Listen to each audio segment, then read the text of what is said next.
Hey, it's Conrad Thompson. Thanks for checking out the podcast here on YouTube. Be sure to hit the subscribe button and the notifications bell. You'll get a notice anytime we upload some new content. And when I'm not asking Bruce, hey, how big was Batista's? Well, you know. One of the things I like to do is help people save money. And if you're watching this video right now and you're in a 30-year loan, man, you're overpaying your single biggest bill and you may not even realize it. I want you to do a little experiment for me.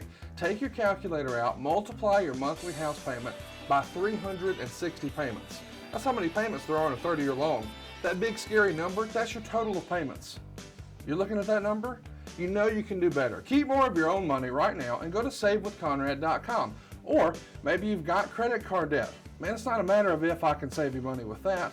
Your average interest rate on a credit card is more than 20%. And by the way, all the interest you pay on those credit cards, it's not tax deductible. Whereas the mortgage interest, well, that is tax deductible. So if you owe this debt, it's up to you how to pay it back. Doesn't it make sense to get the cheapest rate possible and the greatest tax deduction possible? Find out how much money you can save right now for free at savewithconrad.com. You don't need perfect credit. Even scores in the 500s can be approved, and it's no cost out of pocket. But maybe best of all, we're licensed in more than 40 states. We can help more families than ever before. But how much can we save you? Find out right now for free with a quick quote from savewithconrad.com.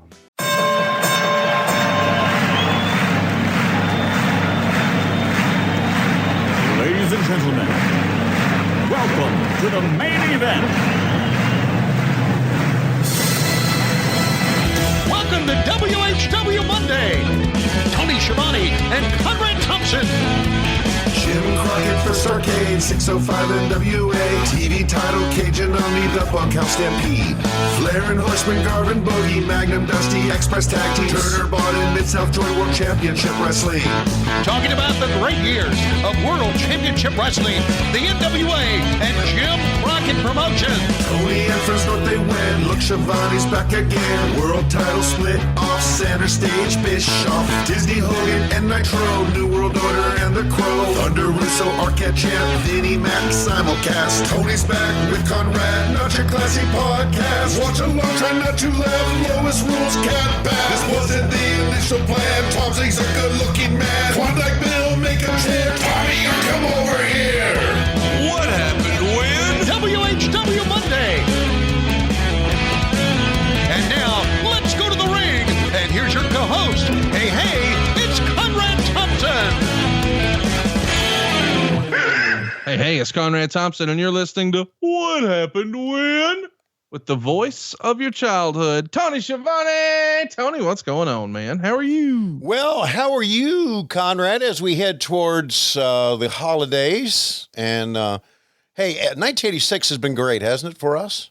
Oh, my gosh. We've had so much fun, and today we're overdosing on 1986. We've got a bunch, and I mean a bunch, of big surprises here on the program. We really do. We're going to take a look at Starrcade 86 through the eyes of some of the guys who were very important and very instrumental to not only Starrcade, but 1986 and to the what we call the Jim Crockett Promotions era on TBS. So we got a lot of good guests that we're going to be talking with, and we're excited about it. Hell, I'm excited about it. I stay excited.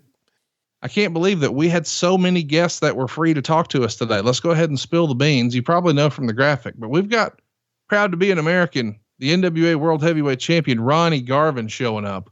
We've also got Nikita Koloff, the main event of Starrcade 86, popping in.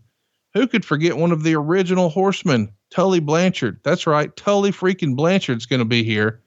And of course we couldn't do it without Ricky Morton. He and Ric Flair set a record for Jim Crockett Promotions at the Great American Bash in 86.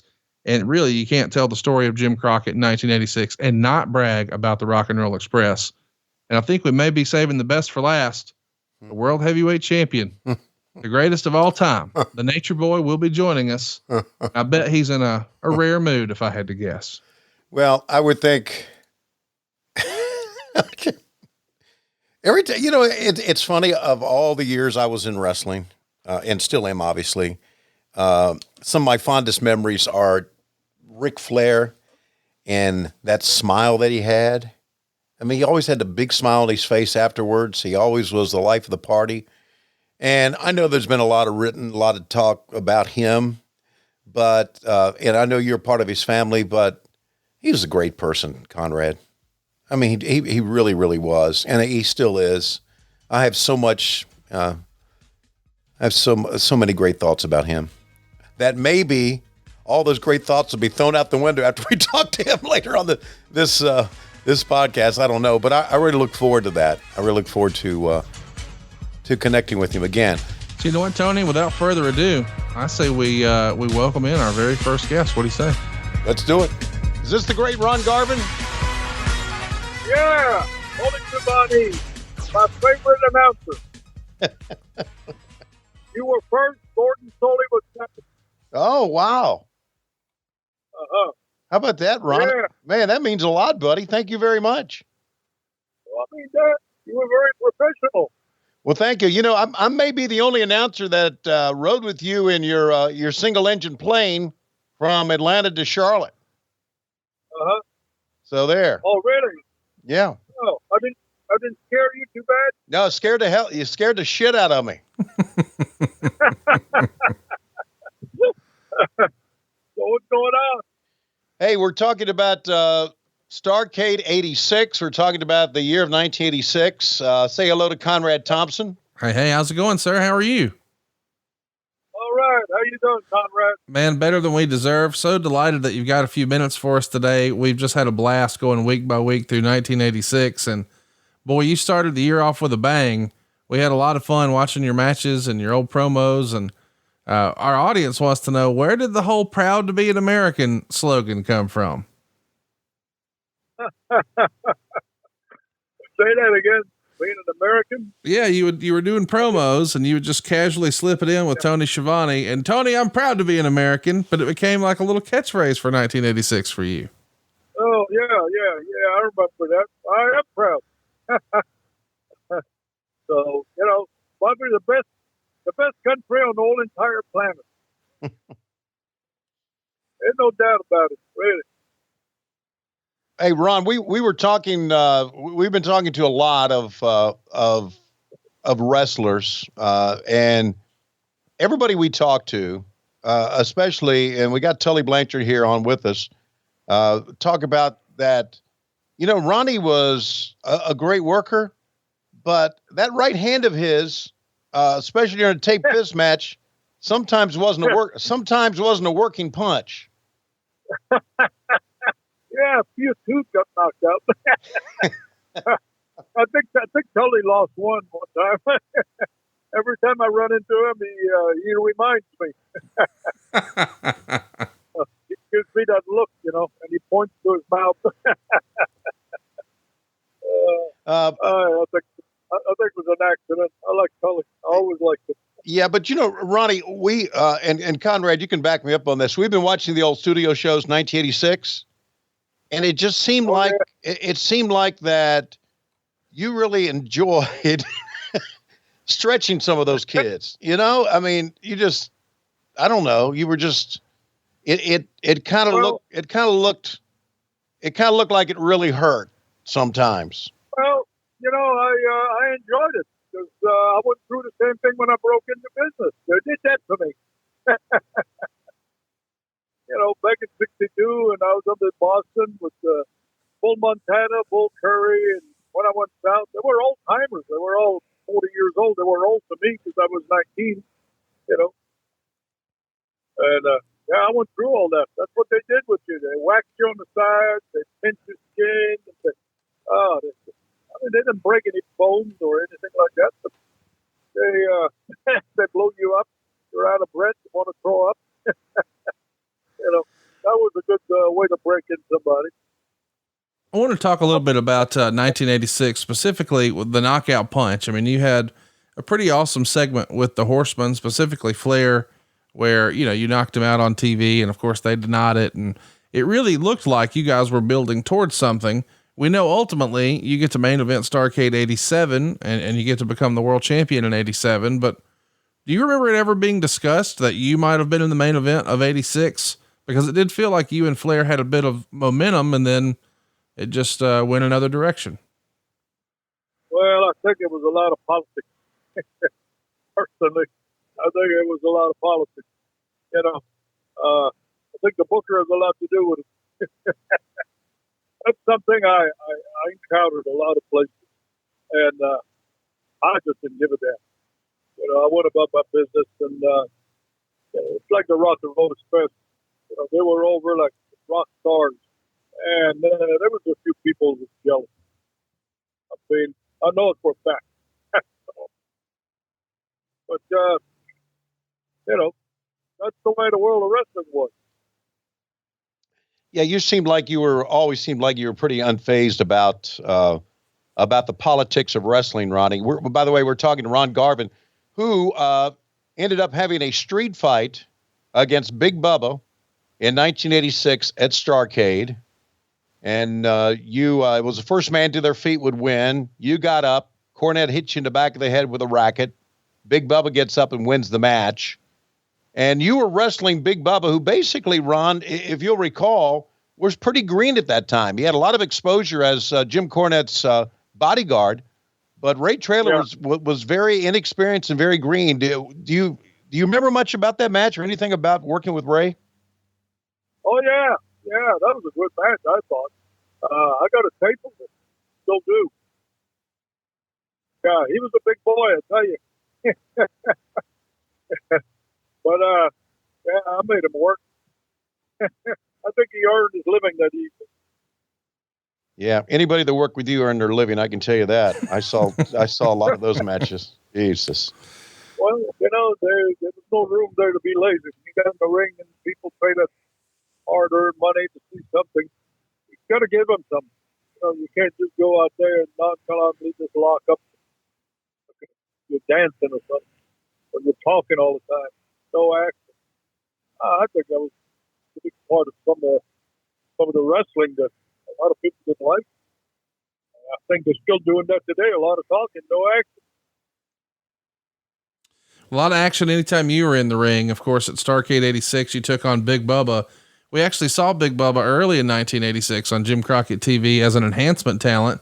And before you know it, he was the heavy for Jim Cornette's Midnight Express. And you had a match with him at Starrcade. What do you remember about working with a very green, very young Ray Traylor?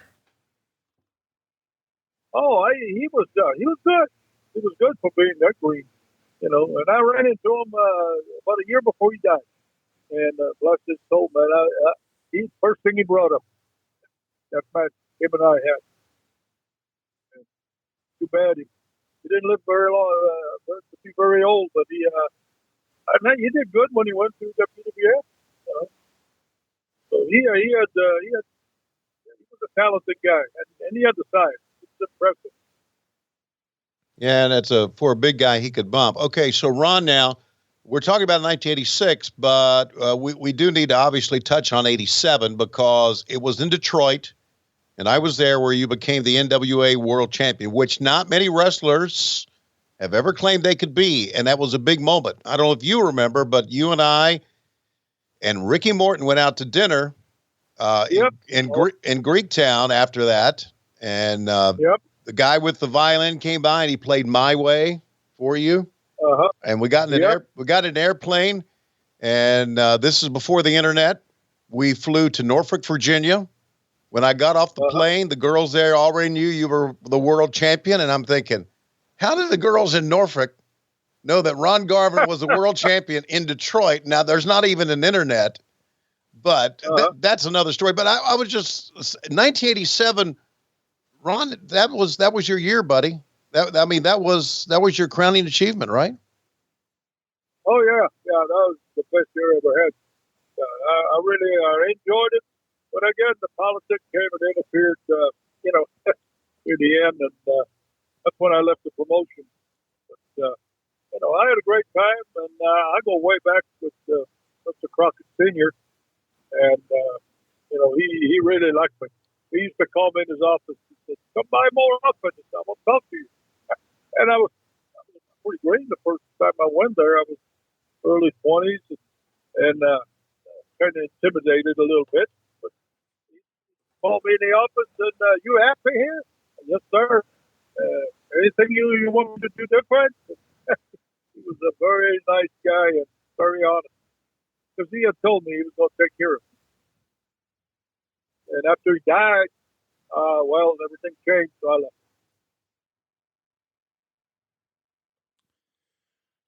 Well, listen, we've had a great time talking about 1986, but I'm curious from your perspective, was that the best year of your Jim Crockett Promotions run? I know you're going to win the title in 87, but I think I've read and heard in interviews that maybe that wasn't your most fun year. What do you think was your most fun and most memorable year with Jim Crockett? One of them was as a matter of fact, I think it was 72 when he died. About a year early, I came into Charlotte, and he had told me, I was partners with Ron Garvin at the time, tag team. He says, if you ever split the tag, he says, I want you to come as a single. Well, I like single wrestling better. And I came in, and he put me partners with Thunderbolt Patterson. And we sell out everywhere. It was unreal against the Andersons. It didn't last long. The run was probably, I don't know, just a few months. But, it was unbelievable. Thunderbolt Patterson was over like crazy. People would go, and I was over. And we were making good money for those days. And that's when he passed and everything changed. The booker got involved. This took me away from Thunderbolt. And, anyway, I left. That's simple in life. You don't like something, you leave. But that was one of the best years too, for the early times. Ron, we appreciate your time, buddy. We really do. And I know that you're enjoying life right now, which you should, because you had a wonderful career. And you know what? I'm very excited that I was a part of it. I really am. When I look back on the times that I spent in wrestling in '87, was there when you won the title and traveled with you the next day, and it was a great time. Congratulations on the career, buddy. I know you're enjoying life right now. Yeah, we're on our way to Florida right now. I'm speaking, I'm driving, and my wife is holding the phone. All right, thanks for your time, buddy. Oh, you're welcome. Keep in touch, I really will. You too. You got my number now. Yeah, I sure do. And Conrad, nice talking to you. Nice talking to you too, sir. Look forward to meeting you one day soon.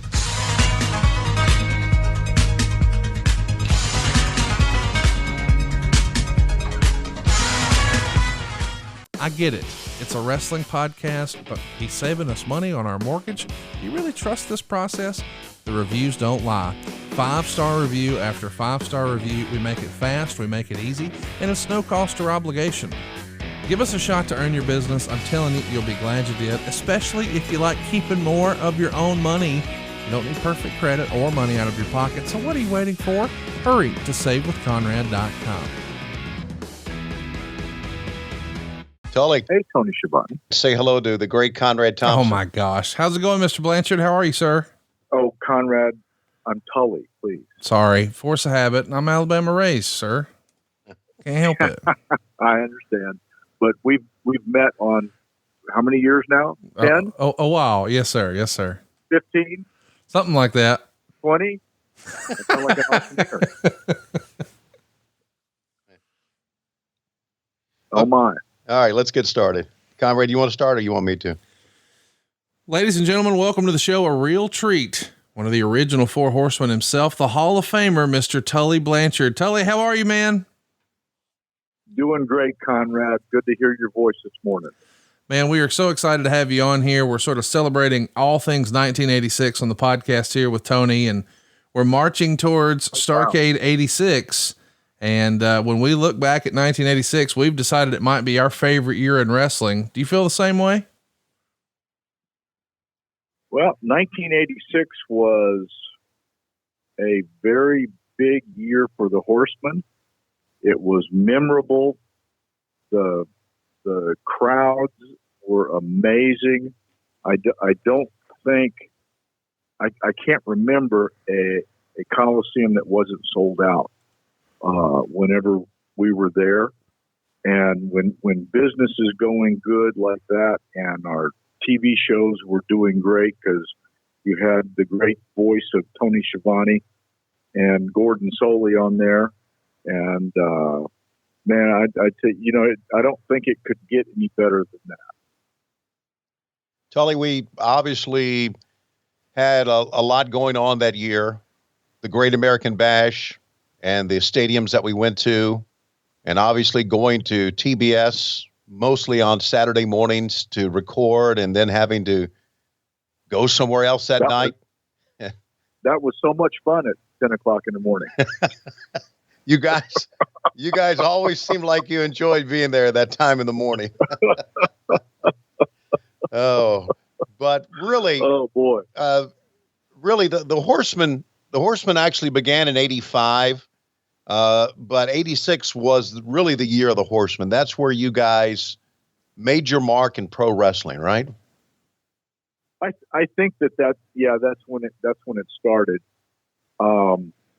because and you know, not to jump into the things that we're doing now, Tony, or anything like that, but this is probably the only thing ever in professional wrestling that the wrestling fans generated the name. When Arn called us the Four Horsemen of the Apocalypse in that one interview, that was just a thing. That wasn't we're going to be a group. And the wrestling fans started calling us that. And that's why I think that you can, when you put us together and go to an autograph show 35 or 40 years later, you get lines of people because it's a fan-generated thing.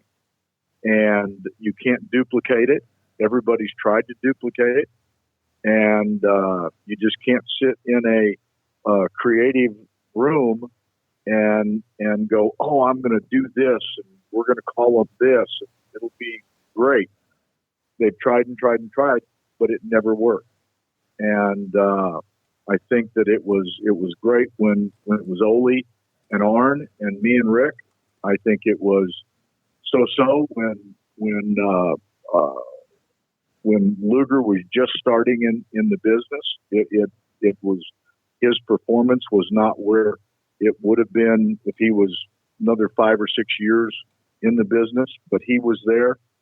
But the strongest group was definitely when Barry became a bad guy, and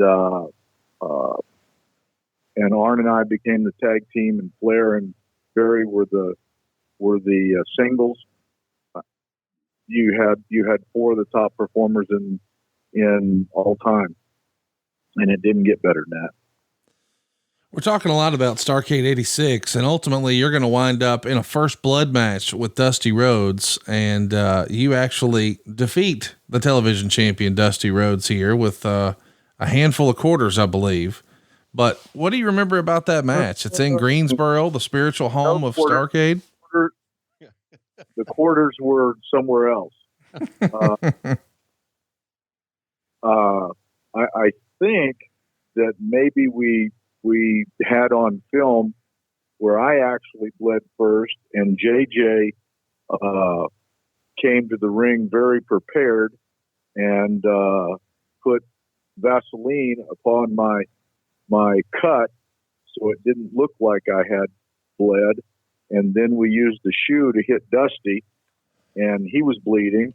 And consequently, with a little bit of sleight of hand from J.J. Dillon, I was fortunate enough to win. Is that close, Tony? I don't even remember. Sorry. Okay. Well, actually, see, I called the whole thing with Bob Cottle, if I recall, but I think I was you guys were in Greensboro, right? And I was in Atlanta. So, Conrad and I, by the way, next week are going to watch the entire show with David Crockett. So we'll be able to verify your story at that time. Okay. Not that I don't believe you. I think I'm close. Okay. It's not that I don't believe you, because you know what I think about you.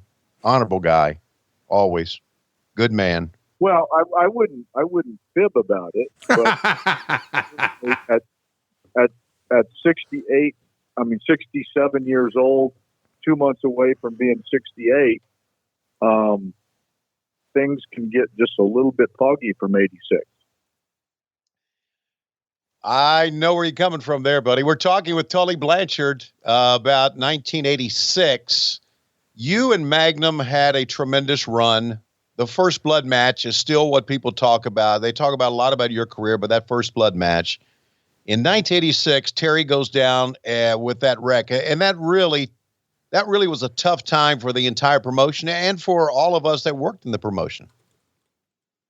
Yes, that was a tragic blow to the whole company because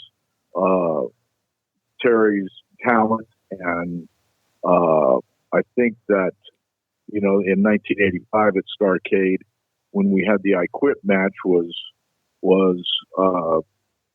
probably one of the greatest matches that I was ever in. And then to follow that in 86 with the first blood with Dusty, it was dynamic, but Dusty and Terry were very, very close. And, you know, and to have being paralyzed for, I think he laid in a bed for a year. Yeah. And they just rotated him to make sure his circulation and stuff. I mean, it affected everybody because I think it affected everybody because we were traveling so much. We were in cars late at night. We were traveling 330 days a year. And we know how close that any of us could be to that very thing.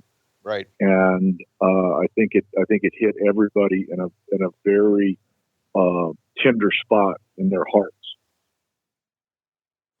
It's pretty remarkable to go back and look at how important the year 1986 was, but somebody we don't talk about nearly enough these days was a big part of the program, Baby Doll. And boy, you were synonymous with her for quite a while. What are some of your favorite memories of working with Baby Doll?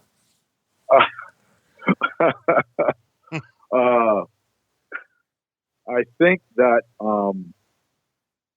that was a very, very, when we did the Looking for the Perfect Woman thing I think that was in 85. That's right. The end of 85. No, it was earlier than that because Baby Doll gave me the quarters when I knocked out Terry. So that would have been the end of 84. Okay. And start of 85.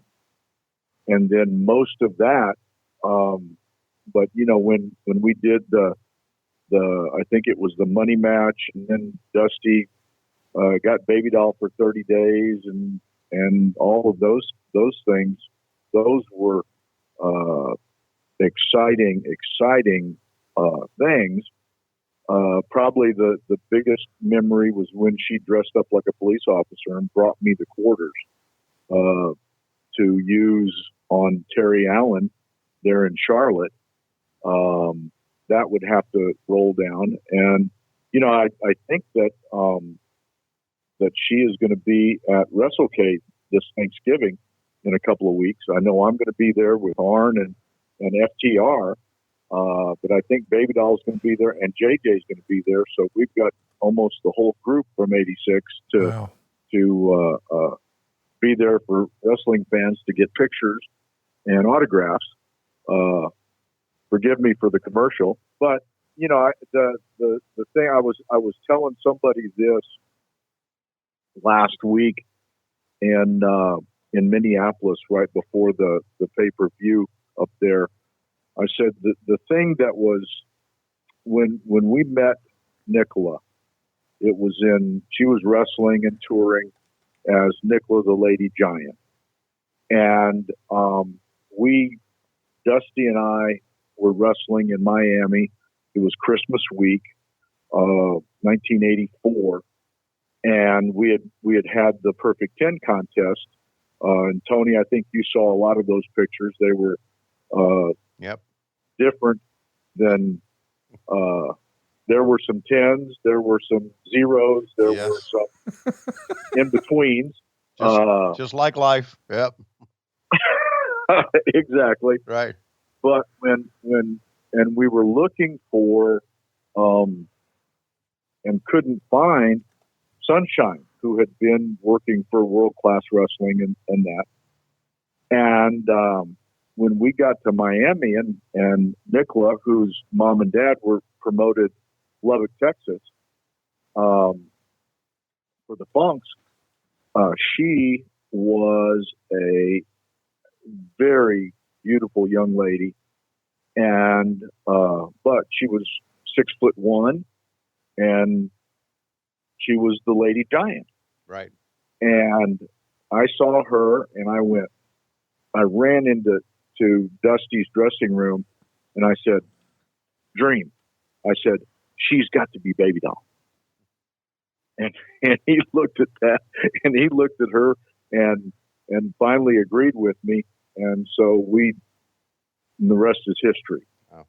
And I think it was as successful of a thing that you could have done with any type of manager or anything like that. And then the things that we did when Dusty slapped her and I slapped her, and it just accentuated the whole thing. And then when JJ became Tully Blanchard Enterprises, that moved us in getting ready for the Four Horsemen years. Right.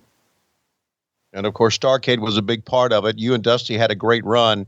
Tully, one question before we let you go here. When you first started with Jim Crockett, and I know you and your father had run territory, and how did and I know back in the territories, guys went from one territory to the other. How did you first get into Jim Crockett Promotions? When did that all start for you? Well, I actually, my first year in wrestling was 1977, and I wrestled in Florida right after I graduated. I graduated at midterm. I went to Florida, and stayed there from January until May, and didn't really make a lot of money. Got a lot of wisdom.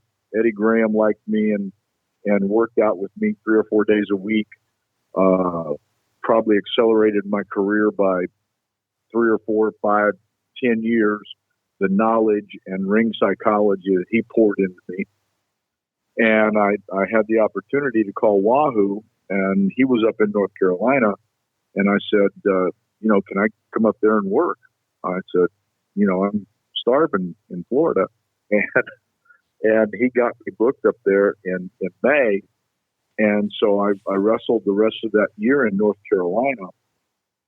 And then the TV and the way they did things in Florida, the way they did things, I took all that knowledge back home at the end of 1977 and worked for my dad. And we started putting all that stuff together.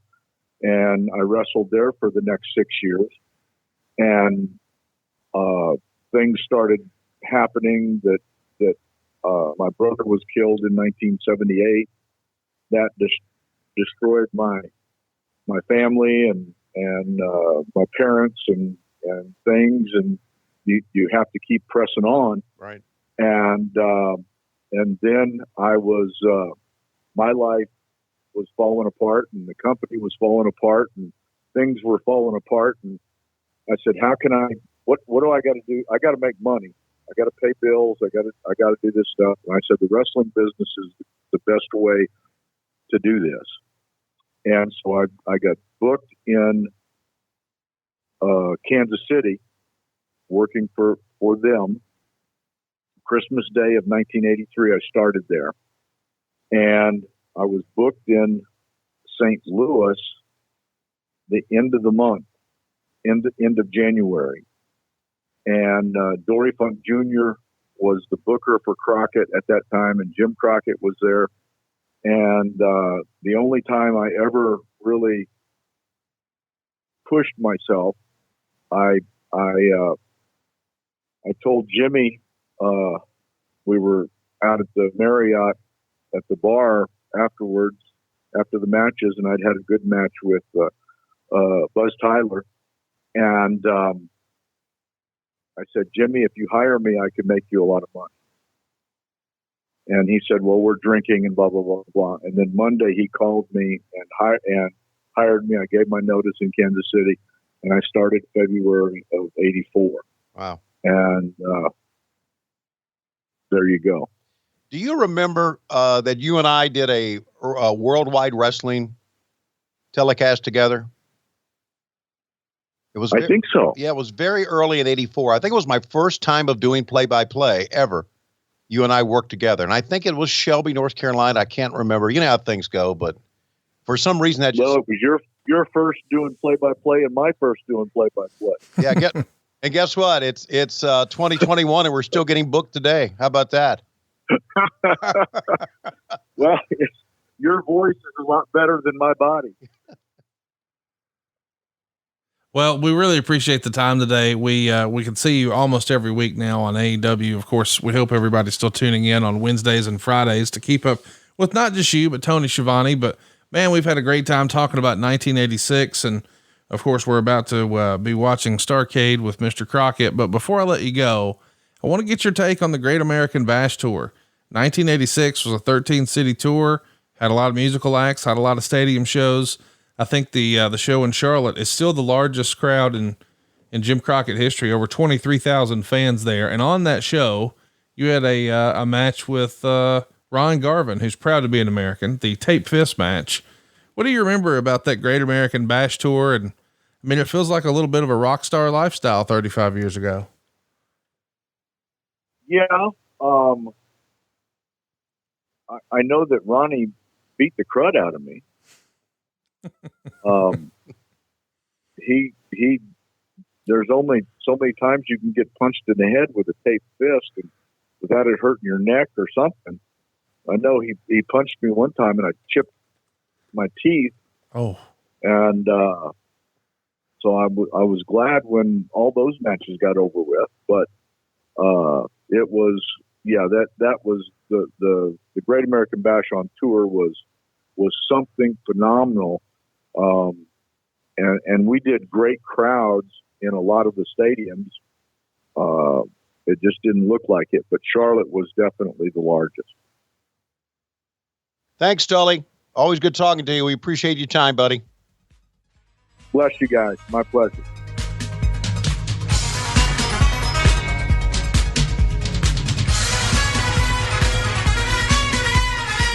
Nikita, it's Tony. Tony! What's up? Tony! What's up, buddy? How are you? Been a long time. Tony. I know, Good man. to hear your voice. It's good to talk to you. Conrad Thompson is with us. Hey, how's it going, man? How are you? Good, Conrad. Good to talk with both of you guys. Can you hear me clear? Is it okay? I got my little earbuds in. Yes, sir. Sounds Yeah, great. you're fine. Awesome. Well, great to chat with you guys as well. Appreciate you having me on. Well, Nikita, it's great to talk with you. We're going to talk about Starrcade 86 here. And Okay. because we've been going back and looking at Starrcade, or actually looking at the entire year of 1986, which was a very, very eventful year for Jim Crockett Promotions and a very, very eventful year for NWA. And I know you were obviously a big part of 1986. Yeah, it brings back a lot of memories. That's for sure. Nikita, not all the memories were good. And leading up to Starrcade of 86, you were in a program pretty much with Magnum TA, and then the accident happened. First of all, I want to, before we talk about that, talk about 1986, what it meant to you in your career. Well, and again, for me personally, a very pivotal time in my career. Obviously, will lead up to that, like you're saying. But looking back on it, I mean, from my introduction to professional wrestling in June of '84, and what many have termed a meteoric rise in wrestling, coming from no experience, no background, whether it be amateur or professional training of any kind. And then to, fast forward through 85 and Great American Bash, first match against Flair, leading into 86. a trip to Japan, kind of in between there, establishing myself in Japan. It was really quite a memorable time. We're talking with Nikita Koloff. Nikita, just go back very briefly. Tell us about how you actually got into pro wrestling. When did all that start for you? So the short version, the Reader's Digest version of that, is, I'm training for pro football tryout, 1984, having graduated from Moorhead State University up in northern Minnesota. As close as I could get to Siberia without actually being from Russia.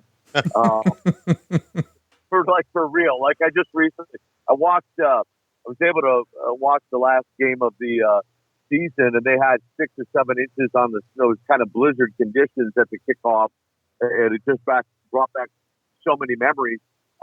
And so my introduction to pro wrestling came through a guy named Road Warrior Animal, who had, if you want to say, recruited me into wrestling. It was kind of turnabout as fair play, because I had recruited him out of high school to play college football with me. He dropped out. Next thing I know, he's on PBS on the Superstation with a mohawk and paint, and and of course the Road Warriors came to be who they are, the legendary team they became. And so he called me with the idea and shared with me the storyline of a nephew for Ivan Koloff. I was not familiar with most of the people in wrestling.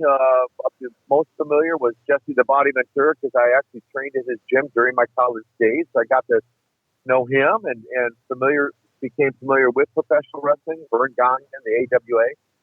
And so then fast forward to that phone call.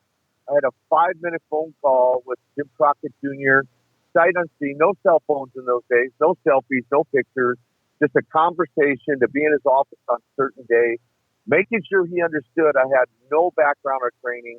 I took a step of faith and took a risk, drove to a city I'd never been, showed up the day he said to be there, introduces me to Ivan Koloff, Don Kernodle, the NWA World Tag Team Champion. Nikita Koloff is born in the hallways that day. Wow. And then, of course, you became, a legendary figure. You had some incredible feuds with a whole host of folks, but more specifically to 86, Magnum TA. And we eventually have a little controversy. You get to throw a sickle around a Crockett or two, and then there's the whole blow up with the NWA, and we do the best of 7. How do you remember that creative coming together for the Great American Bash Tour, the best of 7? Kudos to Dusty. In my view, he was one of the most creative minds in wrestling. First, that's just a personal view of mine.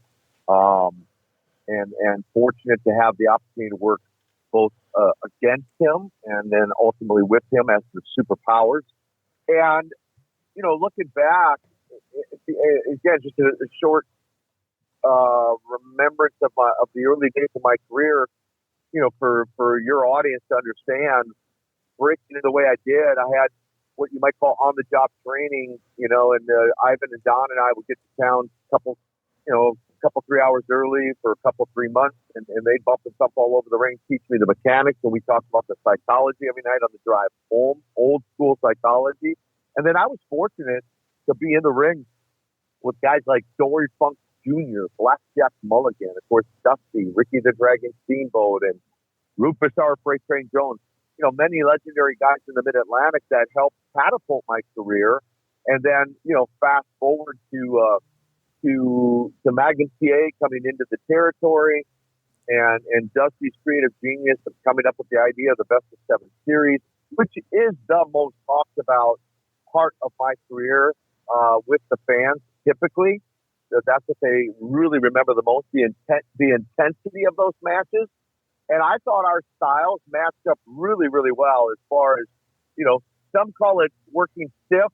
He and I preferred to call it working snug,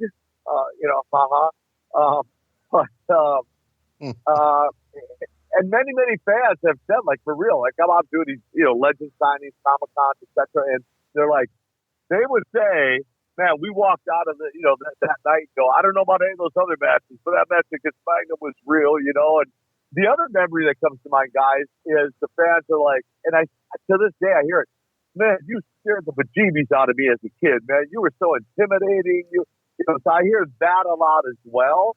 And so certainly 1985, the best of seven, leading into the best of seven, and 86 with the arch nemesis Mega TA. There's a little snippet for your audience. They're like, "Can you do the voice?" And I'm like, "Oh man, come on." So anyway, yeah, just so memorable. That best of seven, and of course the Magnum, the chemistry, bringing such a flood of memories. Yeah, you said working Stug. You and Magnum were both very stiff, so you deserved each other. So come on, come on. You did. Hey, so listen, Magnum has in October has the horrible accident, and you were not anticipating that. How did that all come about? Where they turned this around, they had to do something quickly. Dusty turns you babyface. You have that moment in Charlotte that to me is still one of the great moments in Jim Crockett Promotions when you help Dusty in the cage. And then all of a sudden you are headlining, main eventing the Starrcade. How did that all come about? Well, it's an illustration of my entire career and in a sense my life as a whole. And I do want to publicly say, I guess you can ultimately now really confirm this and say I'm very humbled at what I've heard in other interviews and in that you can say yay or nay, Tony, but from what I understand, as you've been asked, what was the biggest pop ever, and you've had a legendary announcing career and witnessed many, many amazing matches, but I guess that night of the turn in Charlotte ranks up there, and I guess in your book, as one of the greatest pops in wrestling. Is that an accurate statement? Yep, it is. We've talked about it here on this podcast. I was standing beside Jimmy Crockett, and Jimmy Crockett said, "Not many pops made my eyes water, but that one did, and it'll go down as one of the biggest ever." It really will. It was completely unexpected because you were a super heel, and so from that moment on, from that gigantic pop, you were a babyface, you were with Dusty, and now you're going to headline Starrcade 86. Talk about that whole discussion with Dusty. You know, you and Dusty had that interview where you were on one side and he was on the other, and you talked about being not agreeing with each other's politics, but agreeing that, you know, with pro wrestling and talking about Magnum. Talk about how all that happened. Yeah, in fact, I can kind of shout out to Bill Apter for making that happen and helping to really make my career, with all the magazine covers and articles, etc. And that was an integral part. That interview was an integral part of that. Just a little quick backstory on that, because I was in Japan on a tour, and news then wasn't like news is now, and so. When I got back, I vividly remember my first night back was in Philadelphia at the Civic Center, and Dusty and Jimmy bringing me up into a room and sharing with me that Magnum had the rack. And of course, wrestling's a work, right? I'm like, yeah, whatever. Like for real. I'm like, yeah, sure. This is the work, right? And it honestly took them a few minutes to convince me. Like, no, this is a shoot. This is on the level. This is like for real. Like, he's to be a quadriplegic the rest of his life. Right. So there was a moment of shock there. I'm like, wow, okay, all right. And so once that settled in, then they said, well, we have an idea. And I'm like, okay. And they said, obviously this leaves a void. There's a few weeks from now, there's a big cage match and Dusty and supposed to be Magnum, and so we have an idea of turning you babyface, kind of a surprise mystery partner type thing, and is that something you'd be interested in doing? You don't have to give us an answer tonight. Take some time to think about it if you'd like. And honestly, I thought to myself, between Dusty and Jimmy, all their years combined in wrestling, I'm like, And that, guys, at this point, I'm still like 2.5 years into my career. Right. So, I mean, I'm still learning, and I'm like, they got way more experience than me. If they think it would work, man, what? Why not? Why not give it a shot and we'll roll the dice and see what happens. And of course, you know, the old cliche, the rest is history. But and we agreed. I don't know how. My understanding was we would be the only three that actually knew it, even leading up into that night, and even getting to the arena late and making sure nobody saw me come in and that whole deal. And I think it was one of the best kept secrets ever in wrestling, in addition to one of the best pops in wrestling, as many you, Tony, and many others have said. And, it's pretty powerful. I didn't know about, you know, water, you know, Jimmy's eyes watering, you know, but that's pretty amazing.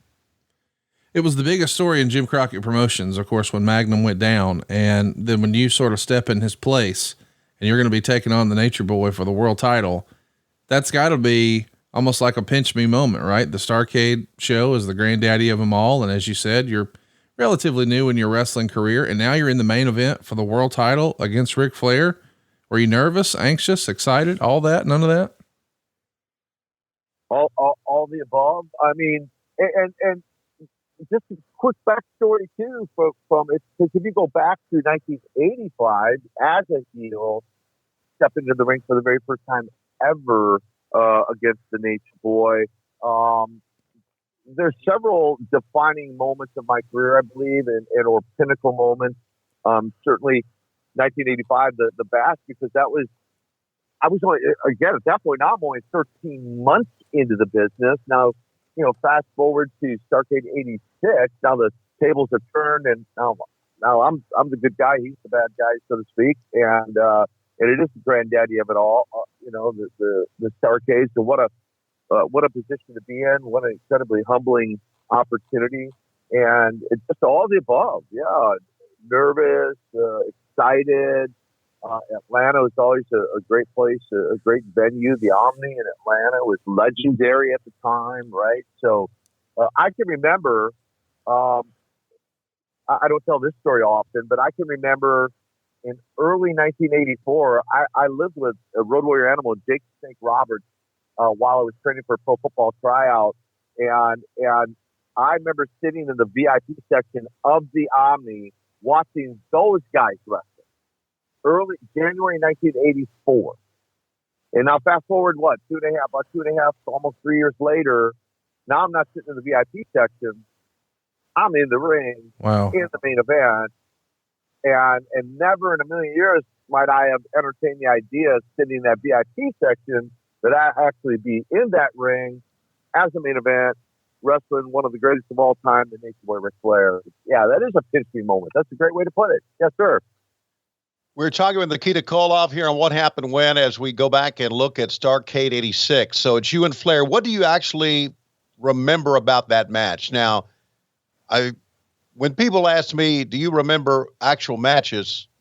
I normally don't. I don't, but you obviously worked many matches. What do you remember specifically about the match that night versus Flair? Well, and it is a great question and an accurate statement in that, like, I try to put it in perspective for people. I was able to pinpoint in 1986 having 454 matches. Wow. In 1986. So when people ask me, like, you know, this match, that match, I mean, you know, do I remember the Great American Bash? There's certain matches that you kind of jump out in your head, but certainly 85 was against Flair. The best of 7. You know, I don't remember all specifically all the details of all 7 matches. Obviously, a highlight, you know, the 7th and final match in Charlotte. I mean, Charlotte was a pivotal city for me because, I mean, many big things. The best of 7 against Magnum, the turn in the cage with Dusty becoming, you know, one of the superpowers. And that interview, let me just say this real quick, too. That interview, I do remember slightly about that, where, you know, the words that came out of Dusty mouth, we don't agree on everything, but we got a common bond, baby, if you will. Yeah, we got Nikita and I, we got a common bond, you know. I remember him saying that about that interview, and then fast forward, even the war games, and the very first one there in the Army in Atlanta, right? The war games and the electricity and the anticipation and not knowing for sure what's going to happen because nothing like that had ever been done before. And then Night of the Skywalkers, right? So I guess I don't remember a whole lot of specifics other than in and out of the ring. I can remember utilizing I think both of us utilized the scaffold that night in terms of as a weapon outside of the ring. And more than anything, Wrestling Rick, who I deem one of the consummate professionals of wrestling, I've always joked and said he could make a broomstick look good because he made Nikita Koloff look good. But he had that uncanny ability to take anybody, regardless of their skill level, and raise the ship on the water, if you will, or bring them about. And he did that for me my whole career and all the many dozens and dozens and dozens of matches I had against him, hour-long Broadways and everything else. And so that's probably more than anything I remember is the scaffolds and the in and out of the ring and just the fact that on any given night, including Starrcade, I knew if I just followed his lead, I felt confident we would have a match that the fans would appreciate. Well, Nikita, hearing you do Dusty's voice is something we never thought we would ever hear in our life. Is that great? Nikita Koloff doing a Dusty Rhodes voice. Come on, hey, son of a plumber from Austin, Texas, baby. You have the superpowers. Yeah, all the time, man, Nikita Koloff and the dream. Yeah. Come on. All right, so Nikita, that's tremendous. Yeah, it's unbelievable that we're able to catch up with you, and we greatly appreciate your time. But before we let you go, I do want to ask: when you look back in your entire career, is 1986 the one that sticks out the most? Yeah, I'd say it was kind of a pinnacle. Again, I not necessarily a peak, but a pinnacle. And I'd say this, guys. As you guys are well aware of, and all the fans in many conversations and interviews and comments and about my career, some have coined me the Barry Sanders of pro wrestling. The football fan out there will understand that, right? Appreciate that. In fact, I was just recently in Detroit. But many have said as if you want to say brief or my career being shorter than many other guys for whatever reason. And I honestly I would have to say, I give the good Lord credit for saying this, that as short as it was, it's left an indelible impression and a lasting impact on the wrestling fan. And I'm grateful for the fans and still to this day, the fact that they would even want my autograph. I say that very, very sincerely is just still blows my mind. But apparently, the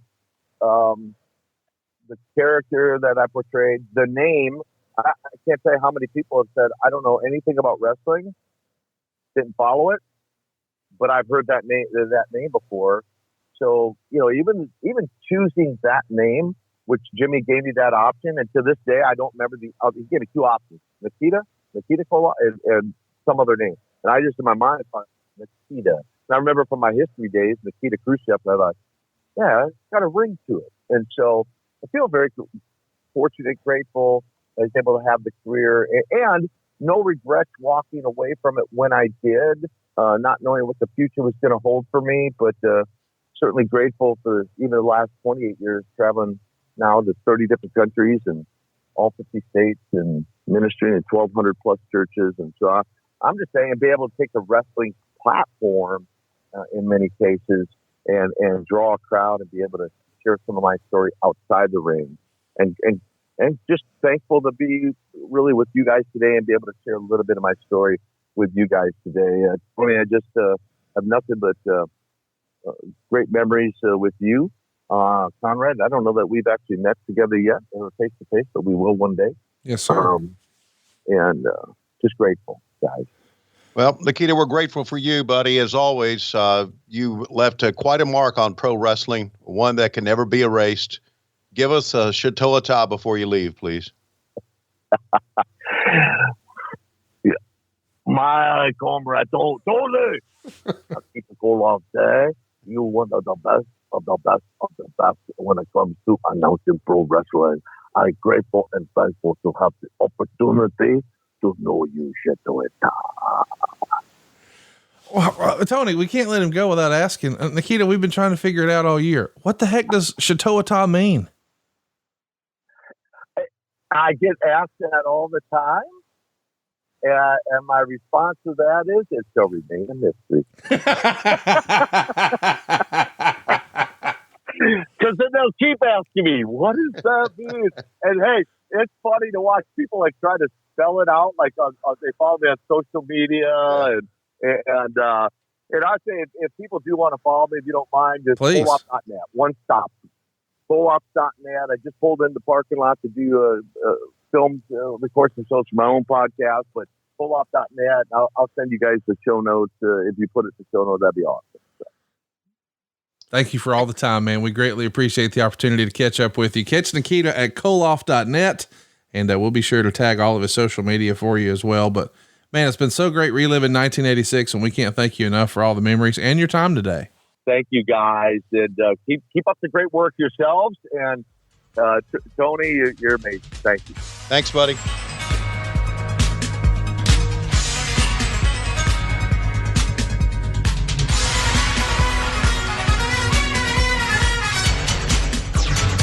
Ladies and gentlemen, welcome to the program, the biggest baby face of them all, as we revisit all things 1986. One half of the Rock and Roll Express, Mr. Ricky Morton. Ricky, how are you, man?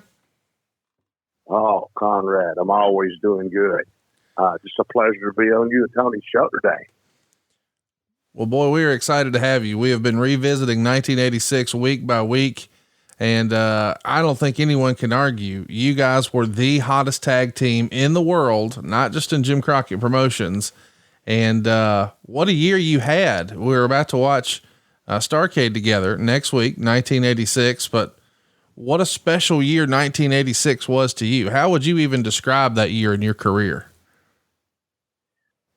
You know what, Conrad, it's hard to believe because, you know, we come in from Bill Watts into the NWA area, and I guess everything just clicked. It went from, which was already a good territory, to I mean, you had to get to the building at 3 o'clock or 4 o'clock because the traffic would be backed up so much getting to some of these shows. But man, what a time we had in reminiscing. You know, Tony was there. It was the craziest thing in the world to watch how our wrestling business changed. To me, it seemed like it did it overnight. Ricky, you know, Conrad and I talk about this a lot because we've gone back to watch 1986, and we've watched the studio shows from TBS back then. But really, and I know Dusty was in the territory, and Ric Flair and the Horsemen and all that they had going on. But your program with the Midnight Express was the absolute hottest thing I'd ever seen. It was big business during 1986. Yes, Tony, just to describe, you know, Jimmy Cornette, and this is what I'm talking about. I'm trying to tell people all the time what our business has got away from is heels really having heat and knowing how to keep their heat and wanting to be a heel. Jimmy Cornette and the Midnight Express, you know, basically Bobby Eaton was one of the top workers in the world. Matter of fact, Dennis too. You know, at that time in that era, everybody was great workers. Right.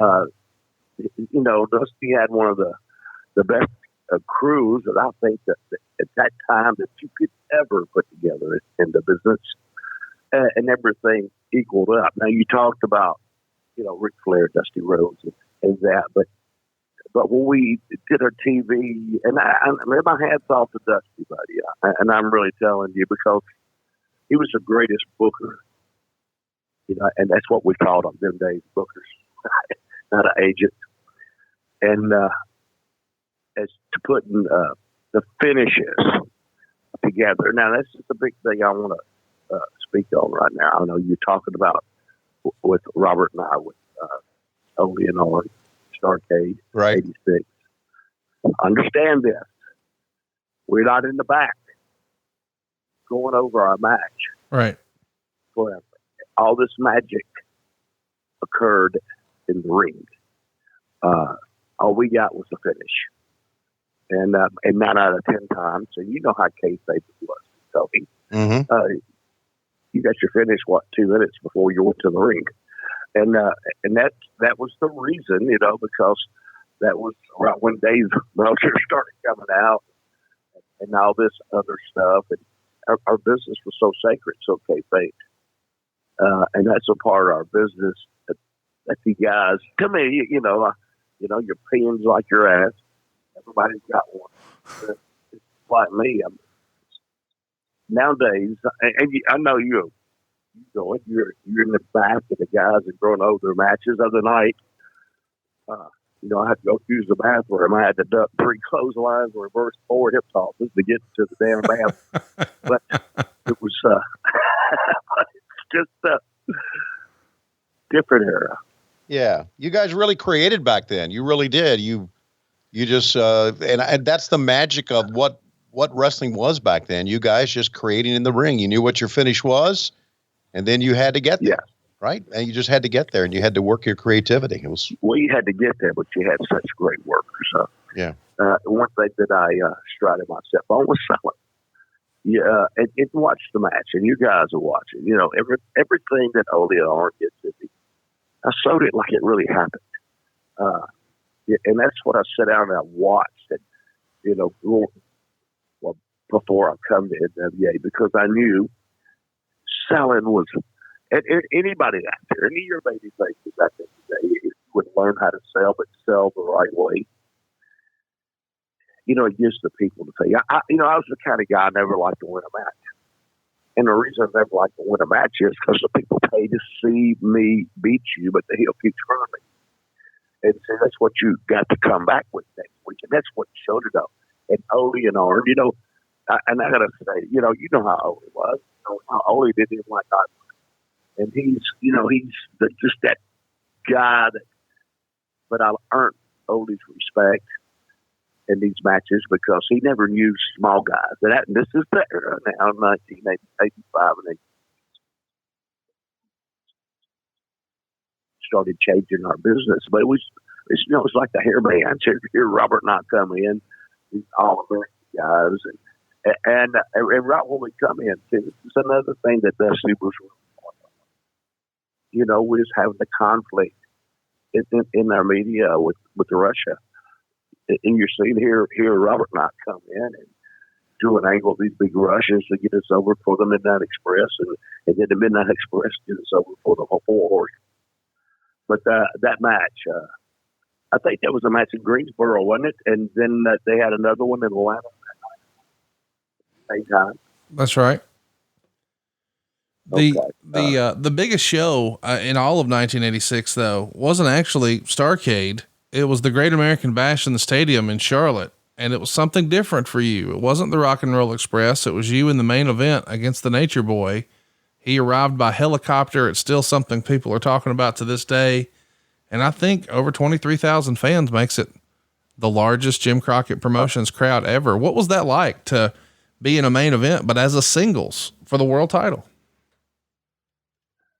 What it was like is, Conrad, to tell you the truth, it was being at the right place at the right time. I had the greatest opportunity in the world, and nobody knows that I will go to toe to toe with anybody. I don't give a shit if you like Ric Flair or if you don't like him. He was the best world champion this business has ever had and ever will have. That's when Magnum got hurt, and they was grooming Magnum for Rick, and I was the man for the job. I was at the right place at the right time. But what was it like to step in the ring with Ric Flair in front of all those people, especially in Charlotte, North Carolina? You got to understand that's Ric Flair's home base too, and I was All-American babyface. When I got off that helicopter, you know, people were cheering me, but when Rick got off that helicopter, you know, the people lost their damn minds. But this is what you got to understand about Ric Flair. 10 minutes in that match, everybody in that stadium hated him. Do you see what I'm saying? Yeah. He knew how to do his job. And you see, that's what our business is. And these days, the kids don't have a clue what they're talking about. You know, I have a reference to that, and I'm trying to teach these guys that most of the time I'm better off talking to the wall because they don't understand a damn thing what I'm saying to them. And that, you know, and that's what's wrong with the businesses today. I think that they just don't understand. But stepping in the ring with Ric Flair, I don't know Conrad or Tony, if you know, Rick and I went 17 before this happened in the match. We went 17 straight days all over the hotel area. We did an hour time limit every match. But on that Saturday, we did Atlanta TV. But that afternoon, me and Rick would do an hour. Then that Saturday night, we'd do an hour. Then we'd do an hour Sunday afternoon and Sunday night to get up for this. You see, you cannot understand how much somebody can learn in just one match with Ric Flair. But you go down Broadway with it for 17. But when they were over, me and Rick did an hour and a half time limit. I was just learning, and I cherish that moment to make you understand this business. And I just wish that hey, y'all on the phone. I don't care. Everybody's listening to this. I just wish that I had a job with in the back, but not doing that. We're just going over mixing old. It's not old school. You understand me? See, we come from the part where in 1985, you know, we were the new school then. Right. But now it's the new school now, but it's not. It's called the right way, and to mixing some stuff in there. And I'm not trying to knock nobody. You know, I watched the TV the other day, man, and just like watching a circus, people swinging off rafters, and you know, it's not one story told in the match, and I'm not knocking nobody because I love my business and I love the boys of my business. Still a bit more that you can add to it to make for the ratings. And I don't know how in the hell I got here, but I'm a squirrel jumping from limb to limb. But this business you're talking about, you're going back to the days with Bobby E and Dennis Condrey. I tell you, what's such great workers.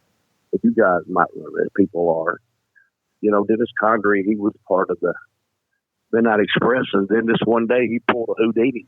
Yeah, he just disappeared. Right. I mean, he was gone, just gone. And how good Cornette and Bobby Eaton, where they put Stan Lane in there, and it didn't miss a damn lick. It was still the same thing, and say that's because of just good workers. Ricky, we talked about the Great American Bash. That was the month of July. Then we went into the month of August, and this is the height of the Rock and Roll Express. It was a Super Summer Sizzler tour. On the tour bus, we had the girls, the contest. You had the Dream Date. You had the Lookalike contest. You sold out everywhere. I was on that bus. Doug Dillinger was on the bus. Jimmy Valiant was on the bus, so he didn't have to pay trans to go to the towns. Yes, I got you. He snuck on there. So it was that August, that week in August was pretty special. And it was pretty special for the Rock and Roll Express, wasn't it? Yes, it was, Tony. And you got to understand, you had back then they put it as the A team. And you stop and go back. Jimmy Valiant was on. I think Jimmy Valiant was the only top guy that was on those shows, except for Robert. I think we wrestled only in the Hard, the whole tour, Right. I believe. Right, you did. Yeah. And when you go to Florence, South Carolina, and the whole damn football stadium is sold out. Right. I mean, in the 1986, Florence, South Carolina was about like Matthews outside of Charlotte. There was nothing there. Right. You understand? Yep. I mean, it blew everybody's mind. I had one of the greatest times in my life. You know what? Not long ago, I see the two guys that won the little kids that won the trip with the secure wins. And do you remember this, Tully? And I do. It's like yesterday. We took the two kids to Carowinds, and we come to the gate, and we got about right to the first ride, Mm-hmm. and they come and made us leave, and they opened Carowinds up another night where nobody was there, Right. because they couldn't have the show. I mean, there's so many people that they were following us, and it was just Right. screwing up everything at Carowinds. And it was great. Then we went to, and it was something that was just so cool. I mean, I never forget the letters that used to come in at the office. People wanting to be, joining this contest. Yeah. And I'm literally determined that it was rooms stacked full of mail. And I don't know who ever went through all that stuff, but they had to take a month to do that. You're But talking, it's a hey, great time. Ricky, Uh-huh. you're talking to the person that had to go through those letters. Okay. Yeah, it was me. Yeah. Hey, and you got some good pictures too, didn't you? Yeah.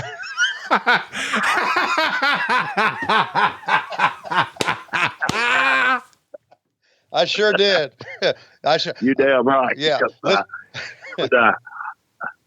we did interviews every Tuesday, and I'd always ask, "What's the pictures?" Oh God. Oh, yeah. Great guy, man. Thank you. Yeah, man. This is, thank you for reminiscing. I love this, and still, I'm 65. I still love this business. Yeah, I mean, if you're out on there, Tony, I see you on Twitter all the time. I dare you to follow me, and because I do a lot. I still do shows. I mean, Right. This weekend I'm with my son though. And Conrad, remember the little boy? Oh, I can't believe it. Oh yes, buddy. He's I won't let him go full time because he still has 2 more years at home. I mean, he was like me. My dad was a wrestler. I went with my dad, and he went with me. I remember when Terry James was like 8 years old. We was at the show earlier. Him and Chase Owens had a show. Y'all guys know Chase Owens, Of course. and they and the promoter told me, "Damn, don't let nobody see them wrestling right there because when my show starts, it make them all look bad." But now he's good. He's a good kid. He got a good head on his shoulders. He loves his business like I do too. So as it looks right now, I'm 65 with him. We're gonna be starting. I hope I don't stop until I'm 100. Okay, because I just love this business. Well, we hope you don't stop either, Ricky. We appreciate your time, buddy. It's always good reconnecting with you. Well, Tony, it's always people ask me when I'm going to retire, and personally, for myself, when I can't give you your money's worth, that's when I'll stop. Conrad, Yes, sir. take care of yourself, buddy, and you too, Tony, and thank you guys.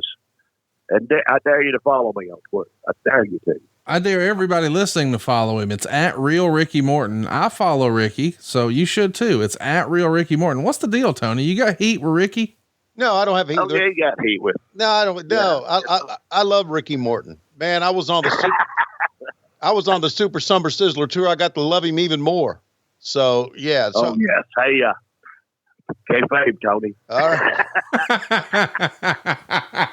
all right, brother. No, I'm just kidding, man. Yeah, all right. Hey guys, thank y'all for calling me, and I hope what you were looking for, I gave you the answer to. Yes, sir. The greatest time ever. I don't. It was the '80s. It was the greatest time ever in this business. It was watching it change and watching it grow into what it did today. Guys, have a good day. Can't thank you enough. Thanks for the Ricky. time today. Take care, buddy. No, thank you. Bye bye.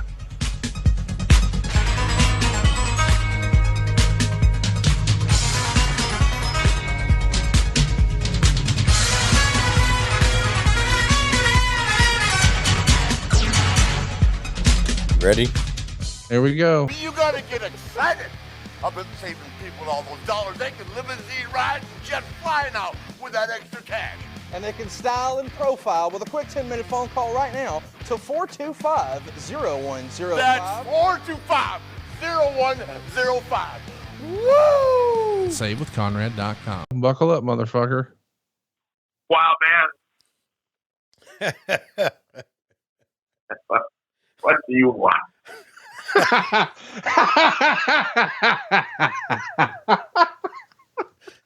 What in the fuck could you possibly want from me? Everything. There's a real podcast in town now, motherfucker. Okay. Yeah. You've been using my material long enough.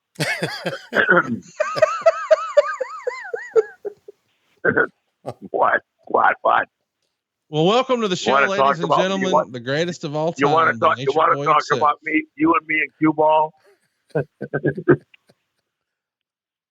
So, Right. Rick, do you have any stories about, I don't know, massage parlors in remote areas or something like that Jesus you'd like to share with Christ. us? Oh, we drove 30 miles out of Cheyenne. The motherfuckers were my age. They felt good. Oh my gosh, we love you. We love having you on the show. We're talking about all things 1986 this week, Rick, and we've had a few other guests on today, but of course you're the main event, just like you were every single night in 1986. And next week we're going to be watching Starrcade 86, where it was you and Nikita Koloff in the main event. Yeah. And I think it's been said for a long time, the original plan was it was supposed to be you and Magnum, but of course the tragic accident happened. They made a pivot to Nikita. I don't think a lot of people saw that coming, but boy, did it work. What do you remember about all that? Oh, I can remember that. Tony, I don't know if you were in the dressing room or not. We did the switch in Charlotte, Right. where we turned Nikita that night. We were in Charlotte, so the reaction was huge, But yeah, I mean, Nick, never going to be one of the greatest workers of all time, but he lived his gimmick and it was good, and he got over, and that's all that matters. You know what I mean? But he, Tony, the story. He didn't cash a check for 3 years, so that's why he's comfortable today, I guess. But he, he'd go into the gym, he wouldn't talk English or anything. It was great, but he, I like him a lot. I actually hope he'd stay in the business. I think, Tony, you remember I encouraged him to come back to WCW. Right. And I proposed that they make him the world champion if he came back in, but he didn't want to do it. So Right. he got on I guess, with the religious kick that he just didn't want to be part of the business anymore, which has happened to a few people. So anyway, I've always liked Nick. He worked hard. He was, he limited in terms of skill, but at the same time, he was like Luger, thrown into a situation he wasn't ready for. I mean, he was wrestling me for hour draw matches and all that. He wasn't ready for that. Right. So they probably weren't the best to watch, but we got through them because it was over so good. In that era, Rick, Vince McMahon was looking for a heel factory for Hulk Hogan. Yeah. It felt like, as jacked as Nikita was and the whole Cold War thing with America and Russia, are you surprised that Vince never made a play for Nikita, or that Nikita never made the leap? I don't know that he didn't make a play for him. I don't know the extent of it, but he's I saw him at at Joe's funeral, Road Warrior Animal's funeral, and we had a nice talk. He's a good guy. He always has been. Yeah. Probably a little misunderstood.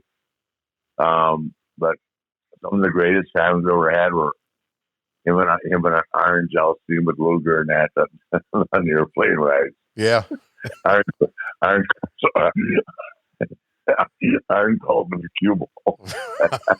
I know. He called Nikita cue ball, and he called Luger eggplant.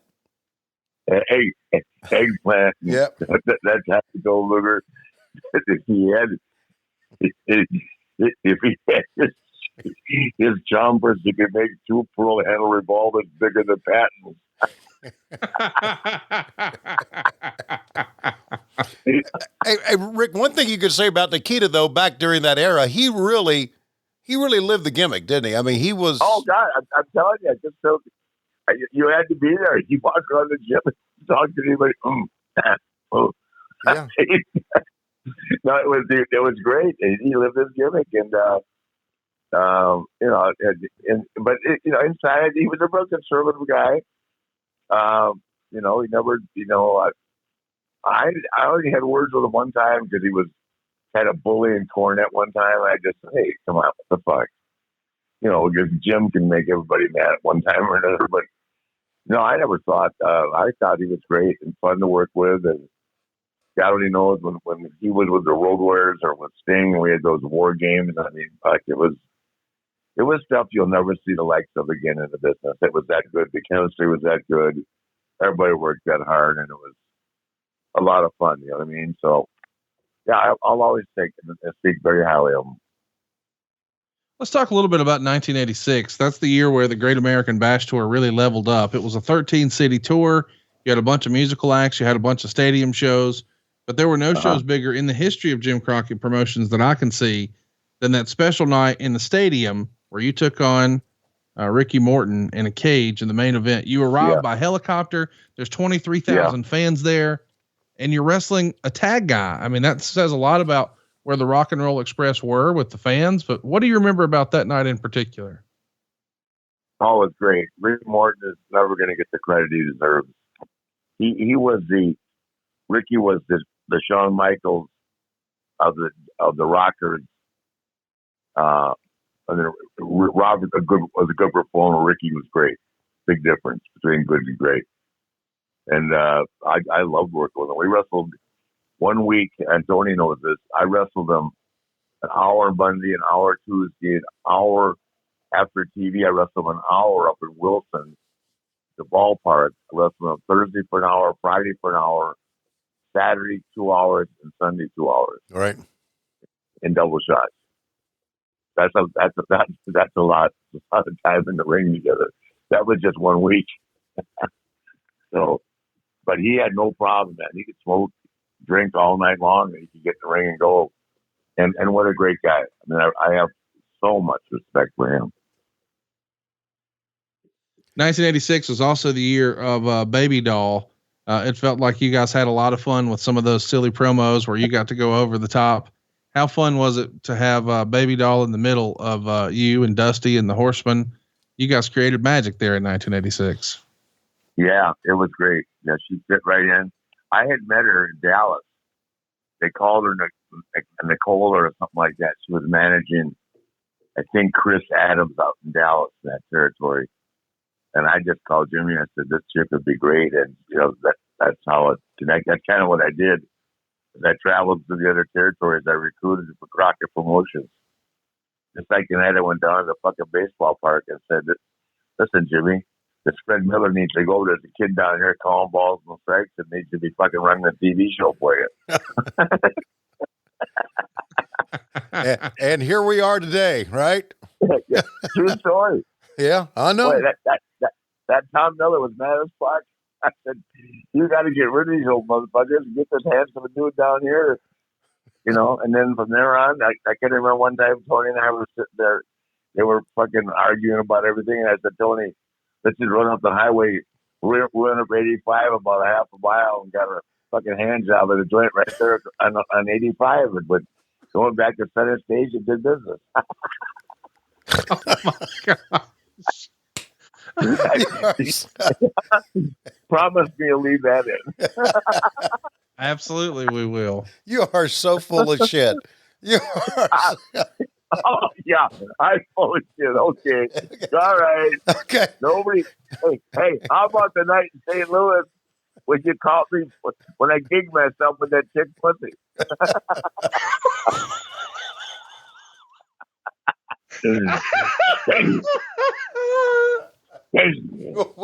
We have come off the door. I opened the door. I was covered in blood. Tony was horrified. He said, "You didn't get cut in the match under, did you?" And then he walked in and saw the chick on the bed. Looked like when he had Custer's last stand.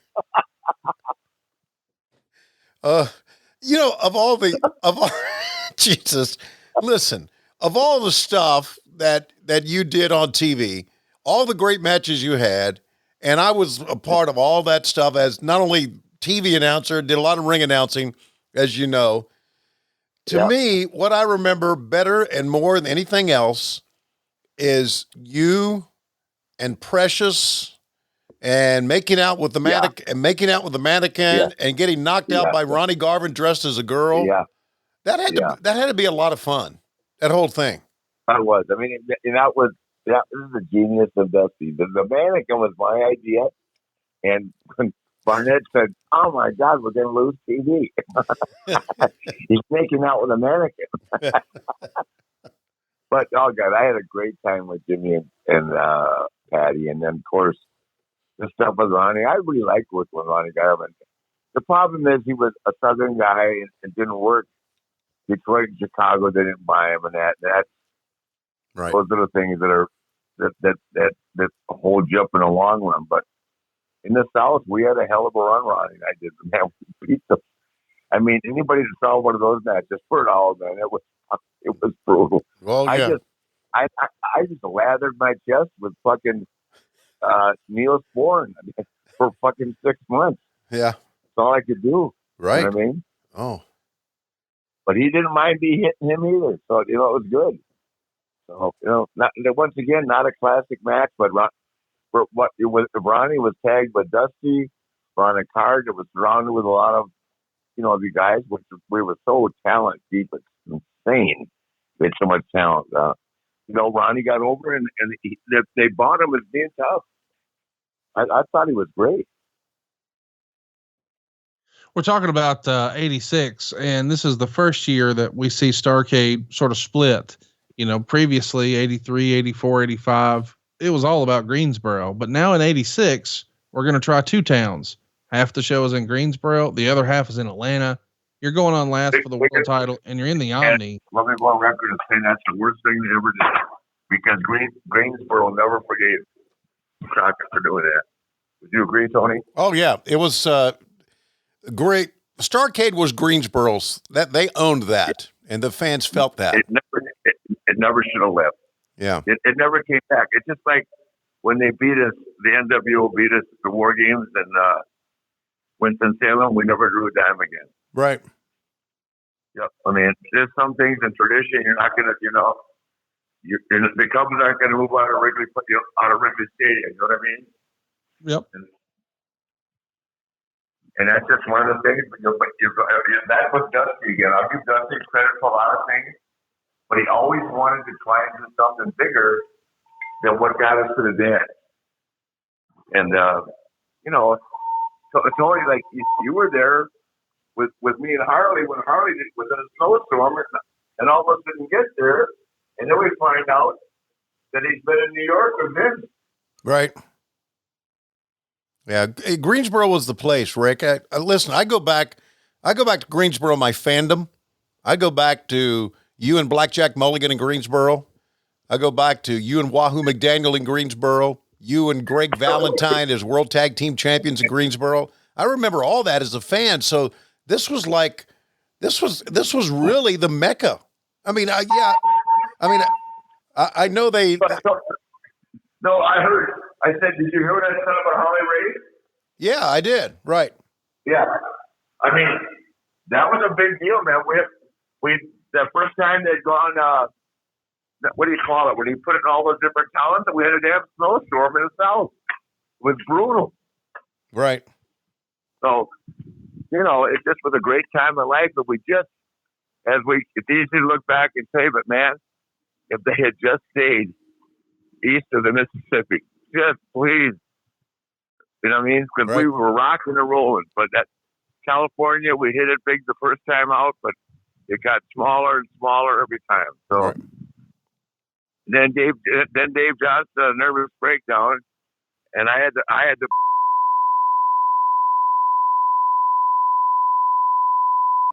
That hurt.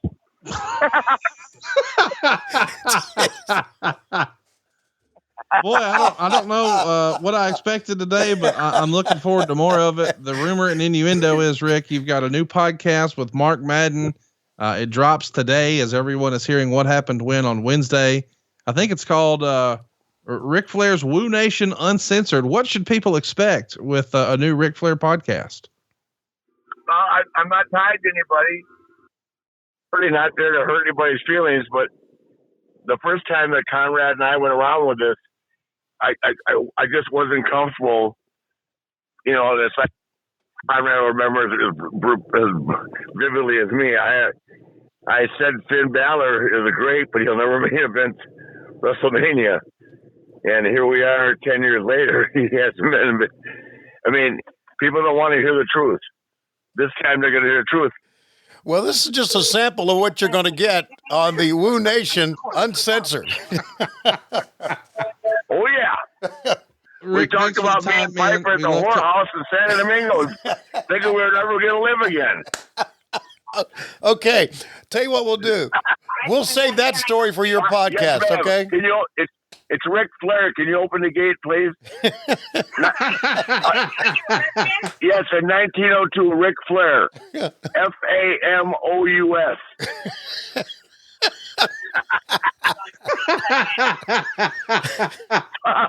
Bye, guys. Thank you, buddy. And love you. Bye. Tony, we saved the best for last, but my goodness. He's something else, isn't he? Dude, there's nobody like the Nature Boy. And I mean, he just answered the phone in the right kind of mood. He's one of us. He likes to bust balls. Yeah, he does. He wants to talk some trash. And yeah. I wish him and Mark Madden the best, man. This is the first time he's doing a podcast, or we're podcasting apart. So we'll keep an eye on Woo Nation. And I feel like, the internet and the websites that cover everything we say on the pods, they're going to have a field day with that show. It certainly seems. I believe so. He keeps up with what's going on. He keeps up with the quote unquote dirt in the business, I guess, if you can call it that. He was just saying things that I was unaware of. So anyway, that I stay away from anyway. So Tony, I can't believe this is real, but we've reached the end. It's about that time. We're going to be back next week with a very special edition of What Happened When. It is indeed our Thanksgiving tradition. We're going to be watching Starrcade 1986, and we've got a very special guest. Mr. David Crockett will be returning. So don't go watch the show without us. Let us entertain you while mama's cooking or you're trying to annoy the in-laws or what have you.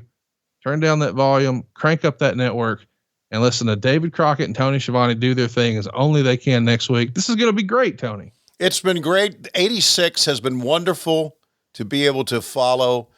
And after we move through Starrcade, we're going to get ready now for the Bunkhouse Stampedes, as we know, if you remember 86. But I can't wait to reconnect with David next week. And Conrad, we've had a blast today, haven't we? I don't know the word to describe it, but we'll go with blast. But unfortunately, right now, it looks like it's about that time. Ladies and gentlemen, and like Ric Flair's brain, we are desperately out of time. See you next week on What Happened When. We come to you Wednesdays on Cumulus, but Mondays exclusively on Patreon. Patreon.com/WHW Monday. And of course, adfreeshows.com.